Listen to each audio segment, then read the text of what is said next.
Good morning student, class 8th, chapter 13। Chapter number 13 हमारे पास क्या है? डायरेक्ट प्रोपोर्शनल और इनवर्स प्रोपोर्शनल। ठीक है, तो डायरेक्ट सबसे पहले हम चैप्टर स्टार्ट करने से पहले इसका इंट्रोडक्शन लिखते हैं कि हमारे पास है क्या, डायरेक्ट और इनडायरेक्ट प्रोपोर्शनल या इनवर्स प्रोपोर्शनल होता क्या है। तो डायरेक्ट प्रोपोर्शनल हमारे पास क्या होता है, हमें कोई भी दो वैल्यू दी होती हैं, मान लीजिए एक x है और एक y है। तो इसमें डायरेक्ट प्रोपोर्शनल क्या होगा, अगर हमारे पास x की वैल्यू बढ़ेगी तो हमारे पास साथ साथ y की वैल्यू भी बढ़ेगी। मान लीजिए x 1 है और y 3 है, x 2 होगा तो y 6 होगा, x 3 है तो y 9 होगा। मतलब ये अगर हमारे पास जो x अगर इंक्रीज़ होगा तो y भी उसके साथ साथ इंक्रीज़ होगा, y इंक्रीज़ होगा तो x इंक्रीज़ होगा। तो दोनों क्या होगी, डायरेक्ट प्रोपोर्शनल।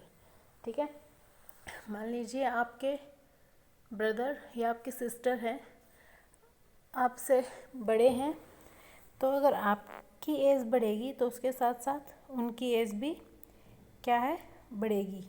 और जो आपकी जो एज का जो रेशो होगा वो क्या होगा, साथ साथ सेम रहेगा। जैसे देखिए 3 डिवाइड में अगर हम 1 करते हैं या फिर x बाई वाई करते हैं,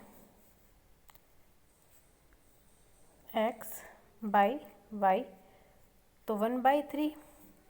दोबारा फिर से इन दोनों की एज बड़ी है, ठीक है, तो 2/6 करते हैं तो कैंसिल आउट करेंगे तो 2 1 जा 2 और बाई में 6 है तो तब भी 1/3 और 9/3 करेंगे तो 1/3। तो इसका मतलब क्या है, जो इसका रेशियो है वो क्या रहेगा, कांस्टेंट रहेगा, सेम। तो आप उसको क्या लिख सकते हो, x by y equal some constant k की जगह आप कोई भी कांस्टेंट p क्या आर कुछ भी मेंशन कर सकते हो। तो ये क्या है, डायरेक्ट प्रोपोर्शनल। इसको क्वेश्चन में कैसे अप्लाई करना है वो हम तब क्वेश्चन करेंगे तो उसके साथ सीखेंगे कि डायरेक्ट प्रोपोर्शनल को कैसे अप्लाई करते हैं। उसके बाद है इनवर्स प्रोपोर्शनल। अब इनवर्स प्रोपोर्शनल क्या होता है, मान लीजिए फिर से लेके चलते हैं हम x और y। इनवर्स प्रोपोर्शनल क्या होता है, अगर y की वैल्यू बढ़ती है तो x की वैल्यू कम होगी, अगर x की वैल्यू बढ़ती है तो y की वैल्यू कम होगी। यानी कि अगर एक बढ़ेगा तो दूसरा ऑटोमेटिकली कम होता चलेगा। मान लीजिए आपके पास 10 चॉकलेट है, ठीक है, वो आपको 10 में डिवाइड करनी है। 10 चॉकलेट आप 10 में डिवाइड करते हैं, ठीक है, तो एक मेंबर को कितनी चॉकलेट मिलेगी, एक। ठीक है, उसके बाद मान लीजिए मेंबर्स क्या हैं, कम होते चले जाते हैं, मेंबर्स 5 हो गए, ठीक है, चॉकलेट कितनी थी, 10, तो एक मेंबर्स को कितनी चॉकलेट मिलेगी, 2। ठीक है, x क्या है, नंबर्स ऑफ मेंबर्स, y क्या है, नंबर ऑफ चॉकलेट पर पर्सन। ठीक है, जब 10 चॉकलेट थी, 10 मेंबर थे तो सबको एक एक चॉकलेट मिली, 5 मेंबर हैं तो 2 चॉकलेट मिली। ठीक है, इसी तरीके से अगर मेंबर्स और बढ़ते हैं तो चॉकलेट्स की जो नंबर्स वो कम होंगे। अगर मेंबर्स कम हो जाते हैं, x मान लीजिए कम होता चला जाता है, ठीक है, मान लीजिए यहाँ पर लास्ट में सिर्फ एक ही बचता है जिसको आपको चॉकलेट देनी है, तो आप 10 की 10 चॉकलेट क्या करेंगे, उसको दे देंगे। तो इसमें आपके पास क्या होगा, x बाई वाई तो होगा नहीं, क्योंकि हमने x बाई वाई कहाँ पढ़ा है, डायरेक्ट प्रोपोर्शनल में। अब क्या पढ़ रहे हैं हम, इनवर्स प्रोपोर्शनल। तो इनवर्स प्रोपोर्शनल में देखिए, अगर x इंटू वाई करते हैं तो तब कितना आता है, 10। यहाँ भी 5 इंटू 2 करेंगे तब भी 10, और 1 इंटू 10 करेंगे तब भी 10। इसका मतलब x into y equal some constant. यहाँ भी हम फिर से k ले लेते हैं, तो ये क्या है हमारे पास, इन्वर्स प्रोपोर्शनल। ठीक है, तो ये है आपके चैप्टर का इंट्रोडक्शन। उसके बाद नेक्स्ट वीडियो में हम क्या करेंगे, हम चैप्टर जो है वो स्टार्ट करेंगे।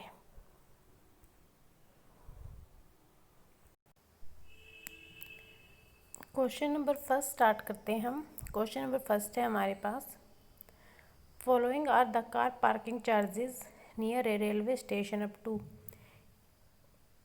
क्या है, एक जो रेलवे स्टेशन है उसके पास कार पार्क करने के लिए अलग अलग चार्जेस हैं। तो आपको क्या करना है, चेक करना है कि ये डायरेक्ट प्रोपोर्शनल है या नहीं। तो मान लीजिए, तो इसमें आपको दे रखा है कि अगर 4 आवर्स के लिए कार अगर आप पार्क करते हो तो आपको 60 रुपीज़ देने पड़ेंगे। अगर 8 आवर के लिए करते हो तो 100, 12 आवर के लिए 140 और 24 आवर्स के लिए 180। अब हम चेक करेंगे कि डायरेक्ट प्रोपोर्शनल है या नहीं। तो मैंने बताया था x बाई वाई करेंगे हम, तो हमारा जो आंसर हो k, या जो k है वो सम कांस्टेंट है, यानी कि उसको आप चेंज नहीं करेंगे, वो हर बार सेम आएगा। तो x बाई वाई यानी कि हम क्या करते हैं, यहाँ से रुपीज़ को हम x ले लेते हैं और टाइम को y ले लेते हैं। ठीक है, और क्या करते हैं, x की वैल्यू निकालते हैं, चार्जेस पर हावर निकालते हैं कि 1 हावर्स के लिए कितने रुपए। देखिए 4 हावर्स के लिए 60 है, तो इसका मतलब 1 हावर्स के लिए 15 रुपीज़ होंगे। तो यहाँ से हम इसको क्या करते हैं, सोल्व करते हैं। तो 60 बाई 4 15 रुपीज़, 100 बाई 8 करेंगे तो 12.50 रुपीज़, और 140 बाई 12 करेंगे तो 11.67, और 24 करेंगे तो 7.5 रुपीज़। यहाँ से देखिए जो आपके पास पर हावर जो चार्जेस आया है वो सब क्या है, अलग अलग हैं। एक बार 15 है, एक बार 12.50 है। तो क्या है, जो आपके पास जो k आया है वो क्या है, वो सेम नहीं है। तो इसका मतलब क्या है, जो कांस्टेंट वैल्यू आई है वो क्या है, वो अलग अलग आई। मतलब जो x बाई वाई की वैल्यू जो आई है आपके पास वो सब अलग अलग है। तो इसका मतलब C1 not equal to C2, not equal to C3 और नॉट इक्वल टू C4। अगर ये इक्वल नहीं आए हैं तो इसका मतलब ये नॉट इन डायरेक्ट प्रोपोर्शनल है। तो क्वेश्चन नंबर फर्स्ट आपका कंप्लीट हो गया है। आप क्या करेंगे, यहाँ तक कंप्लीट क्वेश्चन